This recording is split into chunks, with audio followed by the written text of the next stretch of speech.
Aula 13. Conversão. Arrependei-vos, pois, e convertei-vos, para que sejam apagados os vossos pecados.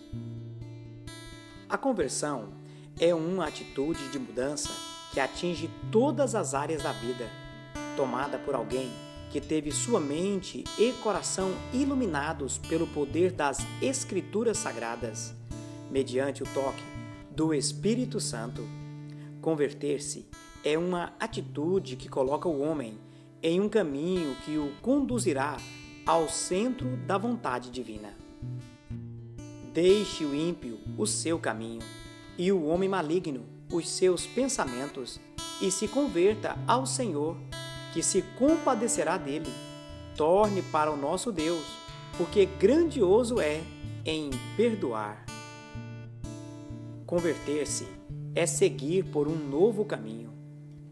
E rasgai o vosso coração, e não as vossas vestes, e convertei-vos ao Senhor vosso Deus, porque Ele é misericordioso e compassivo e tardio em irar-se, e grande em benignidade, e se arrepende do mal. Ao aceitar a Cristo como Senhor e Salvador, o crente deve saber que isso não é a única coisa necessária para se desenvolver espiritualmente. É necessário abandonar por completo o caminho errado e buscar a direção de Deus em tudo o que se deseja fazer, desenvolvendo a santificação. Este processo inicia-se com a conversão, que é o abandono da prática do pecado. Em tudo te dá por exemplo de boas obras. A conversão é uma atitude de mudança que atinge todas as áreas da vida, realizada por alguém que teve sua mente e coração iluminados pelo poder das Escrituras Sagradas, mediante o toque do Espírito Santo. Converter-se é uma atitude que coloca o homem em um caminho que o conduzirá ao centro da vontade divina. A doutrina da conversão demonstra quão diferente um homem que serve a Deus deve ser dos que não o servem, e revela que para ser alcançado pela misericórdia divina, além da busca, da humilhação e da oração, é necessário também uma mudança de vida na prática. E se o meu povo, que se chama pelo meu nome, se humilhar, e orar, e buscar a minha face, e se converter dos seus maus caminhos, então eu ouvirei dos céus, e perdoarei os seus pecados, e sararei a sua terra. Conversão e regeneração. É importante não confundir conversão com regeneração, pois cada uma atua em caminhos distintos. Converter-se é assumir uma nova identidade, enquanto regeneração é o que me dá legalidade espiritual para isso. Converter-se é inclinar-se para um estilo de vida que imita a Cristo, enquanto regeneração é a capacitação divina para viver essa nova vida. Converter-se é a decisão de abandonar o caminho do pecado, enquanto regeneração é a exigência para se trilhar o caminho do céu. Em verdade vos digo que, se não vos converterdes e não vos fizerdes como meninos, de modo algum entrarei no reino dos céus. A conversão e as virtudes. Algo realmente importante a aprender sobre a conversão é que a tal não deve ser confundida com qualidades morais. Não se deve afirmar, por exemplo, que toda pessoa honesta seja convertida, embora todo genuíno converso deva viver em honestidade. Um homem natural pode revelar em si as mais honradas virtudes, o que redundaria em benefícios para ele, sua família e sociedade, mas não que isso implicaria em vida espiritual ou ainda conversão a Deus. Mas todos nós somos como o imundo e todas as nossas justiças como o trapo da imundícia. O convertido possui virtudes características de um homem de Deus. Sua honestidade, por exemplo, não é consequência de uma mente apenas convencida de que isso é certo, porém, de seu contato com o Espírito Santo, que lhe renovou o entendimento, a ponto de levá-lo a virar as costas para uma vida desonesta. Uma mudança interior não ocorre de forma aleatória.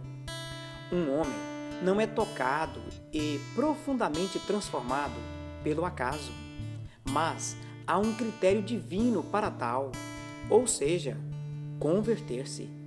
O Senhor Deus, ante a uma genuína conversão, derrama o seu poder de modo tal que profundas e definitivas mudanças podem ser claramente percebidas. Senhor, eis que eu dou aos pobres metade dos meus bens, e se em alguma coisa tenho defraudado alguém, o restituo quadruplicado. Convertidos, não regenerados. Muitos há que perguntam: é possível se converter, porém não ser regenerado? Tristemente, a resposta é sim. A isso damos o nome de falsa conversão. Podemos comprovar isso através de toda a Bíblia, especialmente na vida do povo de Israel, que repetidas vezes se convertiam de seus maus caminhos, apenas para receber bênçãos imediatas. O próprio Deus, certa vez, condenou o ato. Porque o Senhor disse, pois, que este povo se aproxima de mim, e com a sua boca e com os seus lábios me honra, mas o seu coração se afasta para longe de mim, e o seu temor para comigo consiste só em mandamentos de homens, em que foi instruído. Qualquer estilo de vida descrito como cristão, que não cumpre com a missão de tornar o homem mais parecido com Cristo e afastá-lo do pecado, deve ser censurado como falsa conversão. Tendo aparência de piedade, mas negando a eficácia dela, destes, afasta-te. É inadmissível aceitar que um homem que alega ser convertido possua mais interesses terrenos do que espirituais. Conversão genuína. A legítima conversão está intimamente ligada à regeneração, sendo observada não somente através de uma mudança de caminho externa, mas também de uma mudança interior, alma. Um convertido é aquele que de forma autêntica se conduz na vida, desejoso por aprender e transmitir de Cristo. Ele é aquele que pela palavra se convenceu de que imitar a Deus é a melhor forma de demonstrar quão genuína foi a sua conversão. Sede, pois, imitadores de Deus, como filhos amados. Um homem verdadeiramente convertido olha para a vida sob um prisma completamente diferente, porque para mim o viver é Cristo e o morrer é ganho. Um genuíno converso é alguém que de forma profunda aceitou a paternidade divina, adquirindo o título de Filho de Deus, o que explica sua submissão à autoridade do Senhor, honrando-o e lhe sendo fiel em tudo. O convertido é contado entre os salvos, por agora viver em espírito. Portanto, agora, nenhuma condenação há para os que estão em Cristo Jesus, que não andam segundo a carne, mas segundo o Espírito. Alguém que deixa um caminho mau e decide-se pelo caminho do bem, revela uma profunda gratidão a Deus pelo fato de ter sido salvo da morte. Tal indivíduo não mais é atraído pelo individualismo e interesses seculares. Seu desejo e seus anseios são nobres, pois a velha vida mundana pertence ao passado e ele sente que é um renascido, alguém que caminha com os pés em terra, mas com o coração e a mente firmados no céu.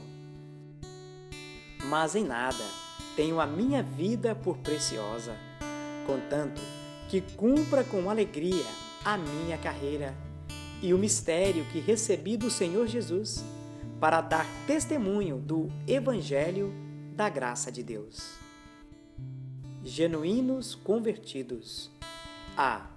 Perseveram na oração, na comunhão e nas orações. E perseveravam na doutrina dos apóstolos, e na comunhão, e no partir do pão, e nas orações. B. Temem a Deus e possuem carisma e graça do Espírito. E em toda a alma havia temor, e muitas maravilhas e sinais se faziam pelos apóstolos. C. Praticam a comunhão. E todos os que criam estavam juntos e tinham tudo em comum. D. Se preocupam com o bem-estar dos irmãos, e vendiam suas propriedades e bens, e repartiam com todos, segundo cada um havia de mister.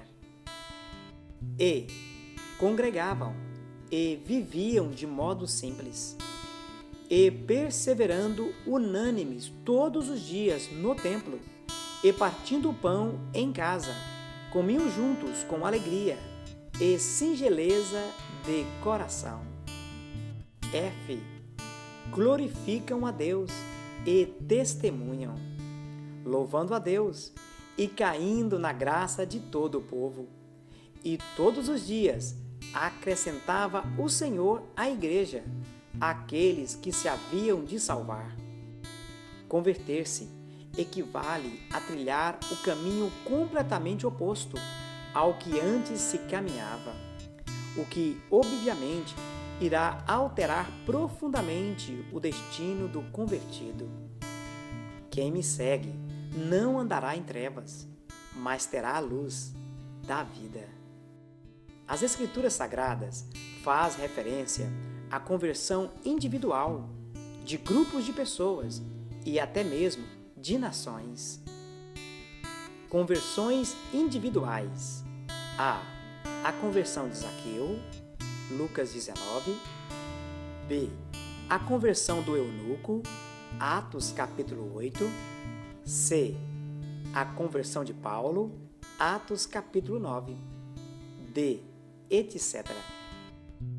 Conversões de grupos de pessoas. A. Os quase 3.000 que ouviram o discurso de Pedro, Atos capítulo 2. B. Cornélio e toda a sua casa, Atos capítulo 10. C. Crispo, sua família e muitos coríntios, Atos capítulo 18. D. Etc. Conversões de nações. A. Israel como nação, em diversas ocasiões, se converteu ao Senhor. B. Os ninivitas. C. Etc. Conclusão. O processo de regeneração é algo maravilhoso e deve ser visto como o início da vida espiritual de um homem que nasceu novamente neste mundo, a fim de ser contado entre os salvos.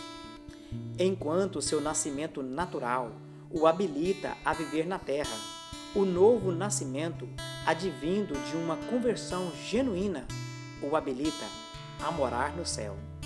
É certo que a conversão se apresenta de forma radical, exigindo uma mudança completa de atitudes e hábitos maus. Se apresenta dessa forma, pois, de fato, exterioriza a profunda mudança ocorrida interiormente.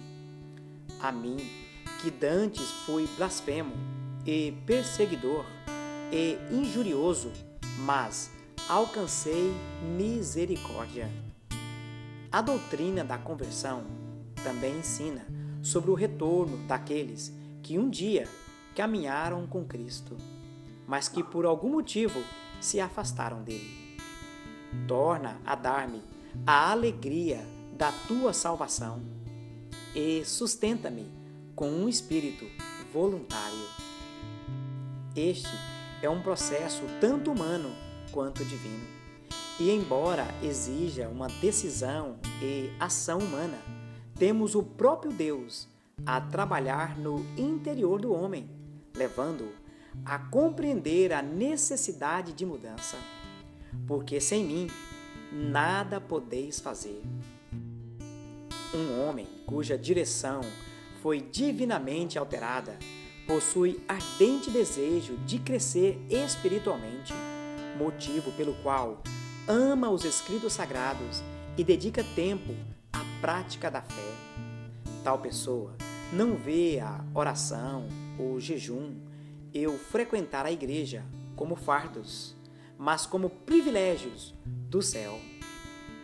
Para um renascido, as perseguições, injúrias e sofrimentos pela causa de Cristo são deleites, por ter entendido que absolutamente nada e ninguém o pode separar desta nova vida.